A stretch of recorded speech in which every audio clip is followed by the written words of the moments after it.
So I try to watch. I didn't hate this season as much as the world did. Like, I don't understand why it was people hated it.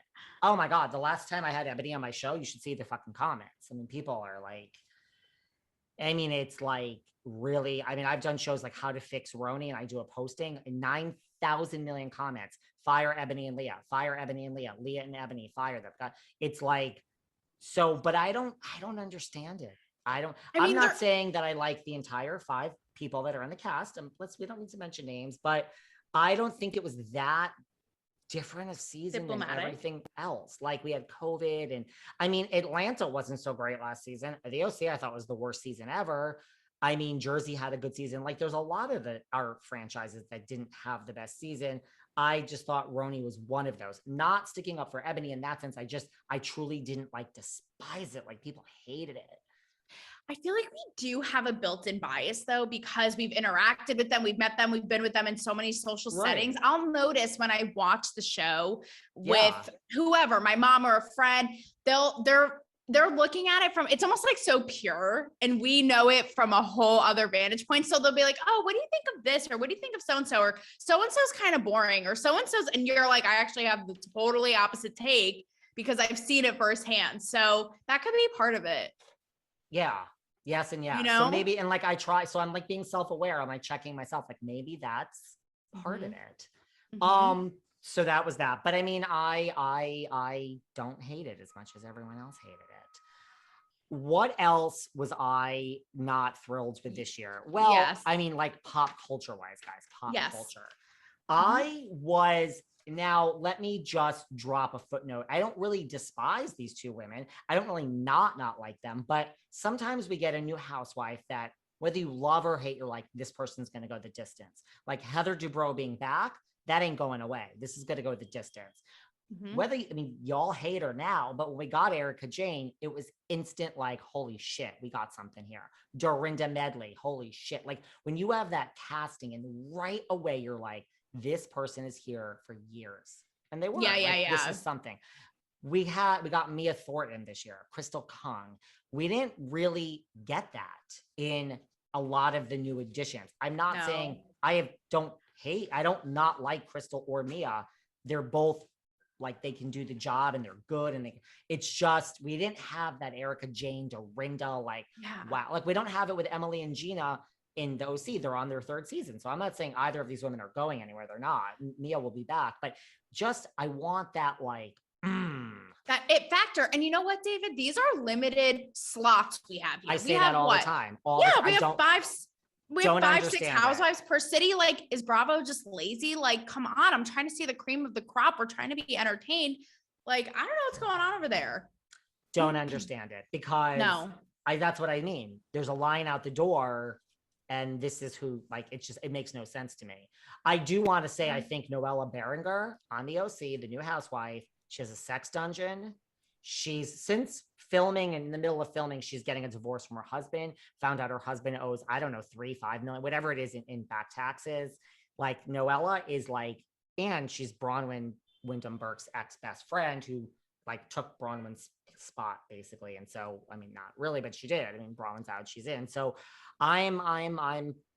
so that I'm not thankful for. No. And I'm not thankful. I will never not watch it. I think Scott Speedman from Felicity is hot as fuck. He's a great addition. I'm still there. In what season are we in? Season 17 of Grey's Anatomy. Not going anywhere, guys. I'm there till the end. Not my favorite season of Grey's. It's off for me. Look, I weathered Sandra Oh leaving, Dr. Christina Yang, and you need a trophy. Yes, you need a trophy. I'm not medal. You need another martini. Like, wow, the commitment. But it's off. It's off. Listen, Shondaland Scandal is the best fucking show. One of the best shows that's ever existed. Oh my God. Olivia Pope. You know what's crazy, David? Speaking of commitment, I watched all of Scandal up until the last season. Like, the audacity. Yeah, that was. What? But come on now. Come on. You were speechless half the time. You were speechless. I love a whole, I've had an office romance, So I love the whole forbidden, like the whole, and Tony Goldwyn like was perfect for, so yeah, that whole thing was definitely sexual, unmatched. I loved it. But Grey's, I can't even believe that show is still going. Like, my God. I'm shocked it's still going. Yes, I'm shocked it's still going. So those are the three that I'm not thankful for. Now let's say what we could take or leave. Okay, curious for your thoughts on this and your viewers' thoughts on this.